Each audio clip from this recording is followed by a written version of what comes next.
After months of speculation, hardware tests, industry insider leaks, rumors, teraflop, range guesswork, and the mystery surrounding the power of next generation, the specifications for PlayStation 5 and the Xbox Series X are finally out on the table. Both consoles have their strengths and weaknesses, but each console has something excellent to offer gamers for next generation.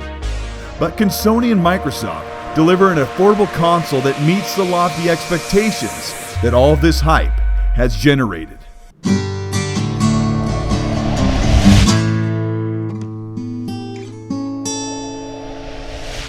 This is Colteastwood. Thank you so much for checking in. It's been an absolutely jam-packed week of gaming discovery and news, and if you missed the last video, I covered the specs and features of the Xbox Series X. And today, with the specs of the PS5 revealed, we're going to do an ultimate comparison of the next generation consoles with the highest quality game footage and some visuals that will illustrate what we're anticipating. If you appreciate this kind of content, like and subscribe. Join the channel to support what I'm doing, and let's get into this comparison of the Xbox Series X versus the PS5. Sony's Mark Cerny, the lead architect behind PlayStation, took to the pulpit to deliver a quiet, calm, and confident talk about the upcoming PS5. The PS5 is a super powerful, super fast, and efficient gaming machine with impressive numbers under the hood that will translate to responsive, beautiful, immersive gaming to push us through the next generation. The PS5 is built on RDNA 2 Zen 2 AMD architecture, an 8-core multi-thread 16-core CPU clocked at a variable frequency topped at an impressive 3.5 GHz. This is in comparison to the Xbox Series X with 3.6 GHz of the same 8x2 16-thread Zen 2 cores, but the Xbox Series X is set to run from 3.6 to 3.5 GHz under multi-threading. The PS5 will downclock frequency similarly under performance load. We'll get to that in a minute. The GPU, the graphics engine, is a boosted chip with a baseline of around 9 teraflops pushed to 10.28 teraflops at peak performance, compared to the Xbox Series X at 12.15 teraflops with no variable performance. But the PS5 runs at a high clip 2.23 GHz clock speed, where the Xbox Series X is set to 1.825 GHz. The PS5 runs some 22% faster than the Xbox, but with a much lower compute unit count of 36 compared to the Xbox Series X's 52 compute units. What we are likely seeing is a much smaller chip size in the PS5 with an emphasis on cost reduction, software and hardware-based efficiency to keep the PS5 performance competitive with the Xbox. Translated to plain speak, the PS5 will easily achieve dynamic and native 4K 60 gameplay on huge AAA games with ray tracing enabled. PlayStation 5 runs at a higher frequency clock speed than Xbox Series X at peak performance loads. Simply put, the PS5 varies clock speeds while the Xbox varies power to the chip. Mark Cerny says, quote, "Rather than running at constant frequency and letting the power vary based on the workload, we run at essentially constant power and let the frequency vary based on the workload. While we're at it, we also use AMD's Smart Shift technology to send any unused power from the CPU to the GPU so it can squeeze out a few more pixels." This is likely where the 9 teraflop hardware performance target we've been hearing about for over a year can essentially be touted as a 10.28 teraflop console at its absolute peak performance. But still, the compute units at 36 compared to Xbox Series X's 52 puts the PS5 below the power and performance grade overall compared to the new Xbox. Still, just like the Xbox Series X, the PS5 will see graphical performance not typical on powerful, current PC desktop gaming hardware. The PS5 will see downclocking when power draw is too high, but Sony expects to see a 10% power reduction with clock speeds only reduced around 2%. The PS5 will run higher clock speeds, but does not have access to variable rate shading and machine learning as far as we know. The PS5, similar to the Xbox Series X, has hardware-accelerated ray tracing built into the shaders thanks to Sony's intersection engine. Real-time, realistic reflections and lighting are rendering in PlayStation games with very little impact to performance. Both PS5 and the Xbox Series X have 16 gigabytes of GDDR6 RAM, but the Xbox Series X has 25% more memory bandwidth, with PS5 running 480 gigabits per second, and the Xbox Series X with 560 at the top end. The PS5 SSD is just 18% smaller than the Xbox Series X, which essentially reduces 1 or 2 games from being installed.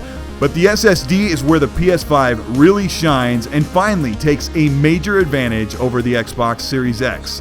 With a blindingly fast SSD, boots games up to 2 times faster than the Xbox Series X, but Sony claims the PS5 can boot a game in 1 to 2 seconds, while the Xbox has demoed a game loading in around 8 seconds.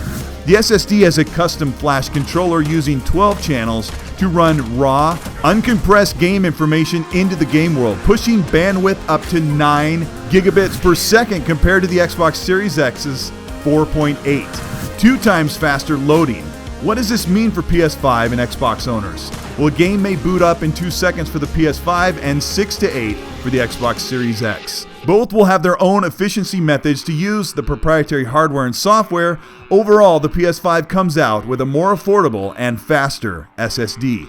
One of the major newly formed resistance points for the Xbox Series X is the likely pricey and restricted external proprietary SSD, and how your new generation games must be played from the internal or expandable proprietary storage. Xbox did this to leverage all of the benefits of the Velocity architecture, bandwidth pipeline, and quick resume features. In other words, everything that speeds up the experience on the Xbox Series X is tied to system-level design. Sony is allowing external drives to be connected to the PS5 for expanded game storage and gameplay, but it must be validated NVMe drives that meet the PS5 specifications and physical size.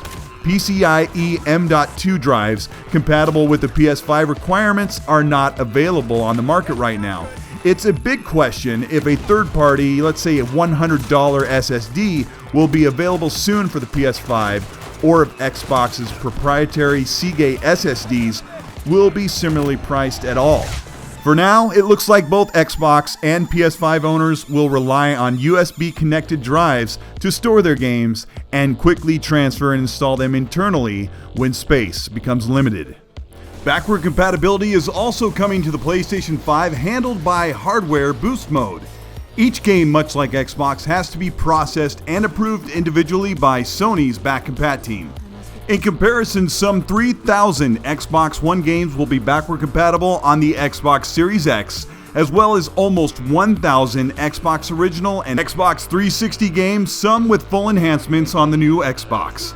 Sony is just getting started for true backward compatibility, and right now they have 100 of the most played games backward compatible on the PS5 from the PS4 Legacy library. This is a very good start because it means that the first round of backward compatible games will be some of the most popular played on the PS4. This includes games like Minecraft, Call of Duty, and Marvel's Spider-Man.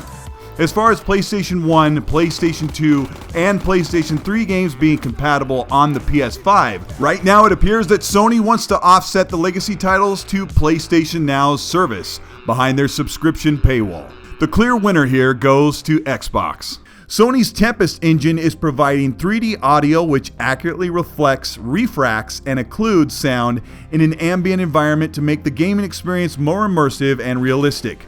Both Xbox Series X and PS5 are providing these features with little to no extra work from developers. Sony is not ready to unveil the controller, peripherals, or the form factor of the PS5 just yet, but teased that more is coming. From the outside looking in, it appears the Xbox Series X is targeting a price point of $500, while the PS5 is relying on brilliant architecture solutions to keep the PS5 competitive with the Xbox Series X. But with massive advanced SSDs and brand new AMD hardware, Sony is likely targeting the PS5 for $500 and waiting for confirmation from Xbox before they lay out how much the company can bear to lose on each system to get as many people from the PS4 to the PS5. Inside sources believe that Microsoft is not targeting over $499 for the Xbox Series X, so we can likely expect both consoles to be $500 each and released in November of 2020. This is an exciting time, and both Sony and Microsoft have even more specifics and features to show us, and we've yet to see what the PS5 will look like. And games that will define next generation are coming in the next month, and it will make the wait for PS5 and the Xbox Series X truly worth the wait. This is Colteastwood. Thank you so much for watching. I really hope you enjoyed this video. I had so much fun capturing gameplay and producing the content. It's funny to see some of the things I got wrong over the year of speculations and leaks. I said PS5 would be 9.2 teraflops in some videos. Most of them I said 9 to 10. I also said the Xbox Series X would be called Xbox V or Xbox 5. One of the biggest mistakes I made was believing that PS5 was built on RDNA 1 architecture, but it's not. It's RDNA 2, which is really good. But I'm so glad most of this is out in the open. We can simply sit back and enjoy the upcoming games and the unrolling of the next generation. If you enjoyed this video, learned something, please like and subscribe to the channel. Returning viewers should consider joining the channel by hitting the join button next to my name or my Patreon. Links are all under the description. Add me on Xbox and Twitter at Colteastwood. That's where I'm the most active. Thank you so much for your support. If you made it this far, type in the comments SR71. And while you're in that comment section, tell me the console you're getting first, or are you getting both? But be excited, be respectful, and please, be nice.